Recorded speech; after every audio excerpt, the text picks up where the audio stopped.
Bank খাত কিন্তু আমাদের টোটাল সিস্টেম থেকে আলাদা কেউ না। সুতরাং ব্যাংক খাতকে পুনর্গঠন করতে হবে। ব্যাংক খাতের যারা স্টেক হোল্ডার আছে তাদেরকে বাদ দিয়ে ব্যাংক খাত যদি পুনর্গঠন করার কেউ চিন্তা করে তাহলে অ্যাগেইন ভুল হবে। ব্যাংক খাতের স্টেক হোল্ডার কারা? একই সাথে ডিপোজিটররা, একই সাথে ইনভেস্টররা, ব্যবসায়ীরা। সুতরাং তাদেরকেও কিন্তু এটার মধ্যে ইনভলভ করতে হবে। পদ্মা সেতু, মেট্রো রেল এবং এলিভেটেড এক্সপ্রেসওয়ে নির্মাণের গর্বিত অংশীদার বসুন্ধরা সিমেন্ট।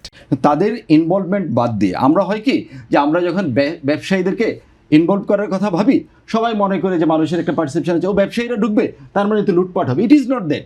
আজকের ইকোনমি যেখানে আসছে এটা কিন্তু ব্যবসায়ীদের জন্য এখানে আসছে। সুতরাং সব জায়গায় ভালো আছে মন্দ আছে।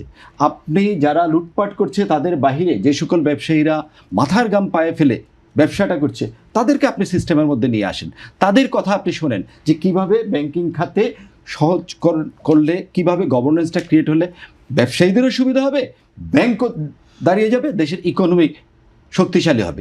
সেই জায়গাটাকে যদি আমরা একসাথে না নিয়ে আসি তাহলে কিন্তু সমস্যা হবে। আপনি দেখেন যে আমরা আমাদের দুইটা চমৎকার অভিজ্ঞতা বলি আপনাকে। আমাদের বিগত সরকারের সময় ব্যাংকিং কোম্পানি আইনটাকে রিফর্ম করার জন্য উদ্যোগ নেওয়া হলো। উদ্যোগ নিতে গিয়ে কী করা হলো, সকল স্টেক হোল্ডারদের কাছ থেকে বিভিন্ন ধরনের অপিনিয়ন নেওয়া হলো।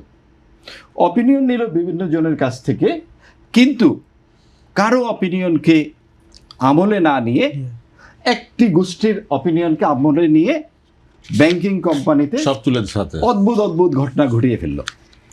আবার ইন্টেরিয়াম সরকার এসে কী করলো, তারা ব্যাংকিং কোম্পানির কিছু রিফর্ম করলো। সেই রিফর্মটা আবার সে কাউকেই জিজ্ঞাসা করলো না। একজন জিজ্ঞাসা করলো, করে তাদের অভিমতটাকে প্রাধান্য দিল না, আরেকজন জিজ্ঞাসাই করলো না। দুই এক্সট্রিমের পর্যায়ে কিন্তু আমরা পড়ে আছি। সুতরাং সেই জায়গা থেকে আমি মনে করি যে সকল স্টেক হোল্ডারদের মধ্যে নিশ্চয়ই আমার সেই বিবেচনা আছে যে পজিটিভ নেগেটিভ কোথা থেকে কী আসছে, সবটা মিলে যদি আমি পজিটিভ ফোর্সটাকে যদি আমলে নিয়ে একটা পজিটিভ দিকে আমি যেতে পারি তাহলে নিঃসন্দেহে আমি মনে করি যে আমাদের ইকোনমি আবারও ঘুরে দাঁড়ানোর সময় এসেছে।